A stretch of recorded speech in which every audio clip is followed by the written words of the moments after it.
Nakikita ka sa mata. So yun ang mahirap. May nakikita ka sa mata, pero hindi mo siya... Ganun kalinaw eh. Hindi siya malinaw sa'yo. And it's a struggle every day. Kung Yes. sinasabi mo every day, nakikita mo yung mata na yun, na parang may mali at parang may kasinungalingan sa mata na yun. Yun. And every day na mag-I love you-an kayo, di ba?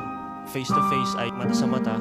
And she pretended like, I know that she loves me. Pero Meron siyang tinatago, parang ganyan. yes, every day, every conversation, alam niya na ayoko na kahit na ano makaka-apekto sa relasyon namin. I don't care about cheating. I'm a kind of person na 100% yung self-accountability ko. Kapag nag-cheat sa akin yung isang tao, I will blame myself. Bakit? Kasi may nakita siya sa iba na wala ako. So I would consider that as me.